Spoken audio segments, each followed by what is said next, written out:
कब वो PR apply कर सकते हैं। आयरलैंड की पीआर लेके कहीं भी जा सकते हो। और यहाँ पे एक छोटी सी बात मैं और बोलना चाहता हूँ।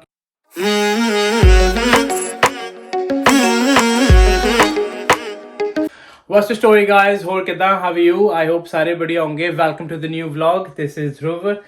भाई आयरलैंड का वेदर हो चुका है चेंज। अक्टूबर आ गया भाई। It's nearly end of October. रात का टेम्परेचर अराउंड 6-7 डिग्री, सुबह का दोपहर का लगा लो 15-16 डिग्री।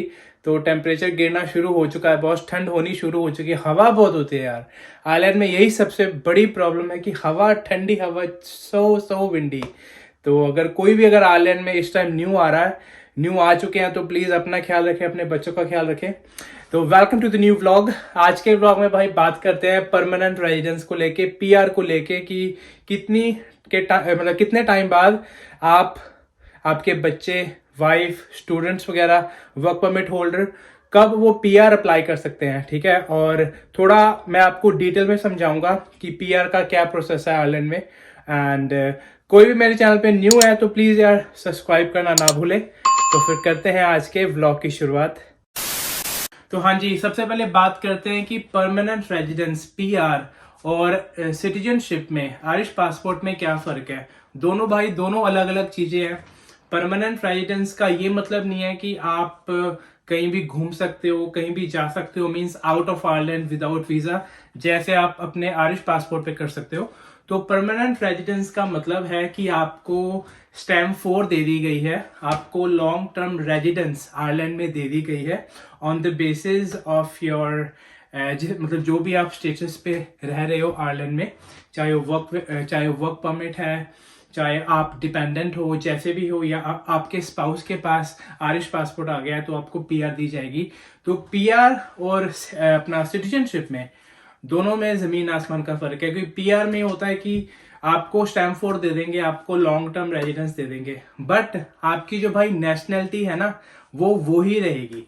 मींस जो आपकी नेशनैलिटी है, चाहे आप इंडिया से हो, पाकिस्तान से हो, नेपाल से हो, बांग्लादेश से हो, कहीं से भी हो, आपको स्टैम्प 4 जो आपका आईआरपी कार्ड है, जो आपका आयरिश रेजिडेंस परमिट है, उस पर स्टैम्प 4 लिख देंगे कि आप स्टैम्प 4 हो गए हो, रेजिडेंट हो गए हो यहाँ के, परमानेंट रेजिडेंस हो गए हो यहाँ के।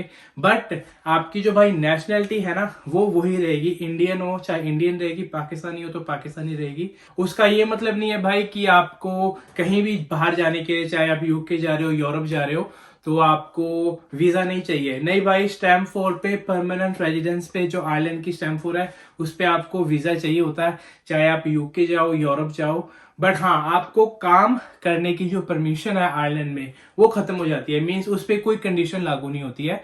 तो आप कहीं भी चाहे अपनी मर्जी से काम कर सकते हो। जहां पे आपको ज्यादा सैलरी वगैरह मिल रही है, वहां पे आप काम कर सकते हो। तो ये अंतर है स्टैम्प 4 में और आयरिश सिटीजनशिप में। क्योंकि यार बहुत बंदे बोलते हैं मेरे यूट्यूब पे कि आप आयरलैंड की पीआर लेके कहीं भी जा सकते हो, यूरोप में आराम से काम कर सकते हो, घूम सकते हो। क्योंकि जैसे यूरोप में होता है, यूरोप में तो आप टीआरसी लेके कहीं भी यूरोपियन कंट्री आप जा सकते हो, घूम सकते हो। आयरलैंड में ये नहीं होता है। आयरलैंड की परमानेंट रेजिडेंस लेने के बाद भी आपको यूके जाना है, यूरोप जाना है, तो आपको दोनों कंट्री में जाने का अपना अपना वीजा चाहिए। स्टैम्प 4 बस आयरलैंड के लिए है भाई, वो खाली आयरलैंड में आप कहीं भी काम कर सकते हो एज ए स्टैम्प 4 होल्डर। तो अब शुरू करते हैं कि स्टैम्प 4 का प्रोसेस क्या है। तो स्टैम्प 1 से शुरू करते हैं भाई। स्टैम्प 1 है, वर्क परमिट होल्डर को दी जाती है। जो जनरल वर्क परमिट पे आते हैं उनको भी स्टैम्प 1 दी जाती है। जो क्रिटिकल स्किल वर्क परमिट पे आते हैं उनको भी स्टैम्प 1 दी जाती है। तो क्रिटिकल स्किल के बारे में मैंने लास्ट वीडियो मेरी जरूर चेक करना, डिटेल में समझाया हुआ मैंने कि कैसे आप पीआर के लिए अच्छी तरह अप्रोच कर सकते हो, क्या कुछ उसमें रिक्वायरमेंट्स हैं। बट स्टैम्प 1 को लेके है कि जर्नल वर्क परमिट वाला 5 साल आयरलैंड में उसको रुकना पड़ता है। 5 साल आपकी स्टैम्प 1 लगेगी, ठीक है। उसके बाद आप स्टैम्प 4 अप्लाई कर सकते हो, जिसको लॉन्ग टर्म रेजिडेंस भी बोलते। पहले इसको लॉन्ग टर्म रेजिडेंस ही बोलते थे और स्टैम्प 4 ही बोलते थे। पीआर तो अभी शुरू हुआ है रिसेंटली। और उसके बाद स्टैम्प 1 में एक तो हो गया जर्नल, एक हो गया क्रिटिकल स्किल। तो क्रिटिकल स्किल तो मैंने लास्ट वीडियो में जैसे बता रखा है कि आपको, अगर आप आयरलैंड में क्रिटिकल स्किल वीजा पे आ रहे हो तो आपको 2 साल के लिए स्टैम्प 1 मिलेगी, ठीक है। उसके बाद आप स्टैम्प 4 अप्लाई कर सकते हो। तो क्रिटिकल स्किल वालों को स्टैम्प 4 परमानेंट रेजिडेंस आयरलैंड की जल्दी मिल जाती है, क्योंकि वो स्किल्ड वर्कर है, ठीक है। और उसमें थोड़ी बहुत रिक्वायरमेंट है, वो मेरी लास्ट वीडियो में आप चेक कर लेना, उसका लिंक मैं डिस्क्रिप्शन में नीचे दे दूंगा। बट हाँ, क्रिटिकल स्किल वालों को ये होता है कि 2 साल की स्टैम्प 1, ठीक है, 2 साल आप स्टैम्प 1 पे रहते हो, उसके बाद आपकी स्टैम्प 4 लग जाती है। और अब बात करते हैं भाई स्टैम्प 1G के बारे में। 1G को भी, 1G होल्डर स्टैम्प को भी, अगर उसके पास, अगर उसको स्टैम्प 4 लेनी है, आयरलैंड की PR लेनी है, तो उसको 5 साल आयरलैंड में स्पेंड करने पड़ेंगे। और 1G स्टैम्प उनको मिली जाती है कि जिनके अगर spouse critical skill work permit में आए, जैसे मैंने लास्ट वीडियो में बताया, ठीक है। और स्टूडेंट्स को दी जाती है 1G जब वो मास्टर्स पे आयरलैंड में आते हैं, और 1 साल का मास्टर का कोर्स करके जब उनको 2 साल की 1G दे देते हैं कि आप जॉब वगैरह फाइंड करो, तो ये 1G भी काउंटेबल है towards your residency, towards your naturalisation. तो 5 स्टैंपें चाहिए। अगर आप 1G पे हो तो आपको 5 स्टैंपें चाहिए, 5 साल चाहिए रफली स्टैम्प 4 अप्लाई करने के लिए आयरलैंड में। और इसके बाद भाई अब बात करते हैं स्टैम्प 2 होल्डर्स की। स्टैम्प 2 होल्डर्स तो आपको बताइए स्टूडेंट होते हैं। स्टूडेंट्स आते हैं इंटरनेशनल कंट्री से, इंडिया से, पाकिस्तान से, वर्ल्ड वाइड से, कहीं भी। तो स्टूडेंट यहाँ पे डायरेक्टली स्टैम्प 4 के लिए एलिजिबल नहीं है।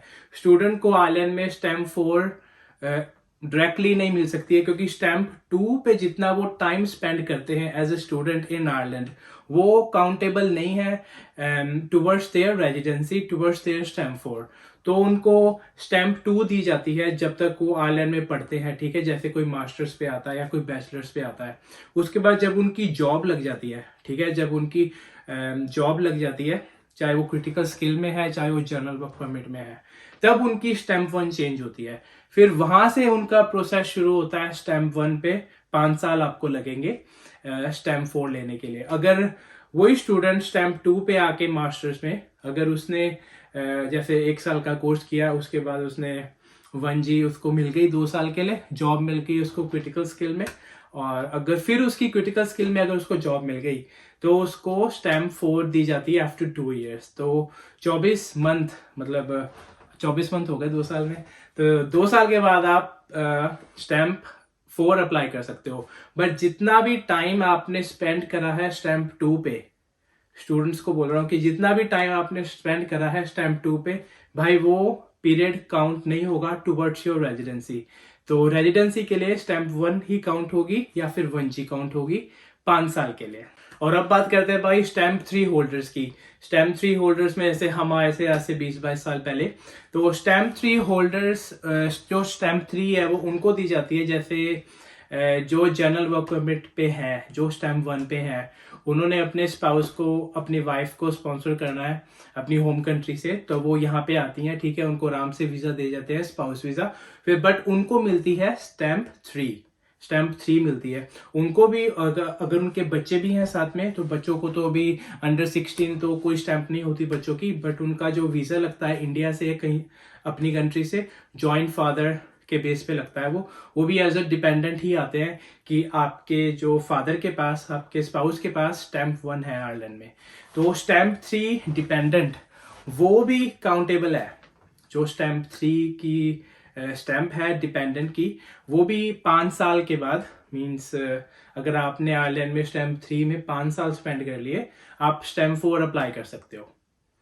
आप स्टैम्प 4 अप्लाई कर सकते हो। बट स्टैम्प 3 में एक छोटा सा एक छोटी सी रिक्वायरमेंट है कि स्टैम्प 3 वाला काम नहीं कर सकता है। वो काम नहीं कर सकता है क्योंकि उसकी जो स्टैम्प है उसके स्पाउस के बेस पे लगी है, तो वो किसी भी एम्प्लॉयमेंट में लीगली एंटर नहीं हो सकता है, वो काम नहीं कर सकता है।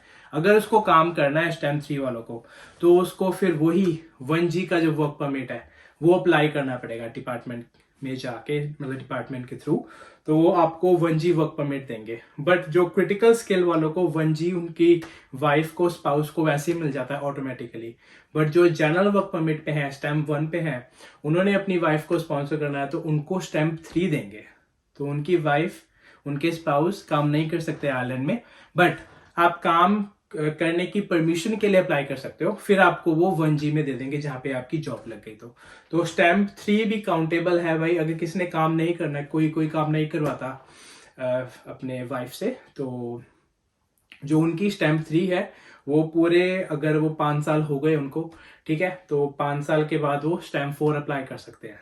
तो स्टैम्प 3 के बाद भाई स्टैम्प 4 ही है। स्टैम्प 4 परमानेंट रेजिडेंस होती है, लॉन्ग टर्म रेजिडेंस होती है आयरलैंड की। उसके बारे में तो मैंने आपको बता ही दिया है।